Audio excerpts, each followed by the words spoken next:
जैन धर्म में अमावस्या तिथि का विशेष महत्व है। यदि इस दिन सोमवार पड़ता है तो इसे सोमवती अमावस्या के नाम से जाना जाता है। इस बार सोमवती अमावस्या सोमवार यानी कि 8 अप्रैल को है। अमावस्या तिथि पर साल का पहला सूर्य ग्रहण होगा। ऐसे में अगर आप सोमवती अमावस्या के दिन व्रत कथा करते हैं तब आपका ये व्रत पूर्ण रूप से सफल होगा। तो चलिए आज की वीडियो में मैं आपको सुनाती हूँ सोमवती अमावस्या की व्रत कथा। नमस्कार, आप देख रहे हैं बोल्ड स्काई और मैं हूँ आप सभी के साथ कृतिका। एक गरीब ब्राह्मण परिवार था। उस परिवार में पति पत्नी के अलावा एक पुत्री भी थी। वो पुत्री धीरे धीरे बड़ी होने लगी। उस पुत्री में समय और बढ़ती उम्र के सभी स्त्रियोचित गुणों का विकास हो रहा था। वो लड़की सुंदर, संस्कारवान और गुणवान थी, किंतु गरीब होने के कारण उसका विवाह नहीं हो पा रहा था। एक दिन उस ब्राह्मण के घर एक साधु महाराज पधारे। वो उस कन्या के सेवा भाव से काफ़ी प्रसन्न हुए। कन्या को लंबी आयु का आशीर्वाद देते हुए साधु ने कहा कि इस कन्या के हथेली में विवाह योग्य रेखा नहीं है।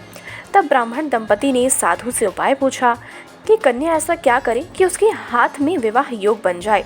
साधु ने कुछ देर विचार करने के बाद अपनी अंतःदृष्टि से ध्यान करके बताया कि कुछ दूरी पर एक गांव में सोना नाम की धोबिन जाति की एक महिला ने बेटे और बहू के साथ रहती है, जो बहुत ही आचार विचार और संस्कार संपन्न तथा पति परायण है।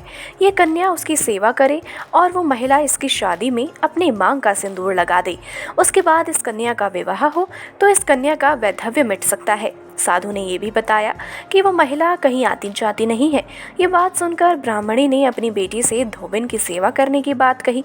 अगले ही दिन कन्या प्रातःकाल ही उठकर सोना धोबिन के घर जाकर साफ सफाई और दूसरे काम उसने करने शुरू कर दिए। एक दिन सोना धोबिन अपनी बहू से पूछती है कि तुम तो सुबह ही उठकर सारे काम कर लेती हो और पता भी नहीं चलता। बहू ने कहा, माँ जी, मैंने तो सोचा कि आप ही सुबह उठकर सारे काम खुद ही खत्म कर लेती हैं। मैं तो देर से उठती हूँ।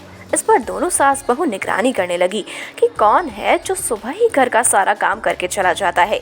कई दिनों के बाद धोबिन ने देखा कि एक कन्या अंधेरे में घर में आती है और सारे काम करने के बाद चली जाती है। एक दिन जब वो जाने लगी तो सोना धोबिन इसके पैरों पर गिर पड़ी। पूछने लगी कि आप कौन हैं और इस तरह छुपकर मेरे घर की चाकरी क्यों करती हैं।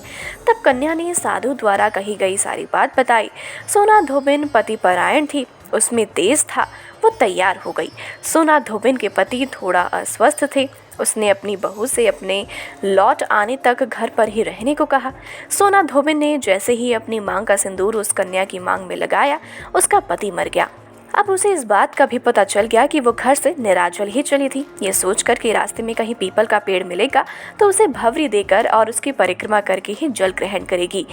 आपको बता दें कि उस दिन सोमवती अमावस्या थी। ब्राह्मण के घर मिले पूरी पकवान की जगह उसने ईंट के टुकड़ों से 108 बार भवरी देकर 108 बार पीपल के पेड़ की परिक्रमा की और उसके बाद जल ग्रहण किया। ऐसा करते ही उसके पति के मुर्दा शरीर में वापस जान आ गई। धोबिन का पति फिर से वापस जीवित हो उठा। फिलहाल आज की इस व्रत कथा में इतना ही। और भी ऐसी वीडियोस को देखने के लिए आप जुड़े रहिए बोल्ड स्काई के साथ। तब तक के लिए नमस्कार।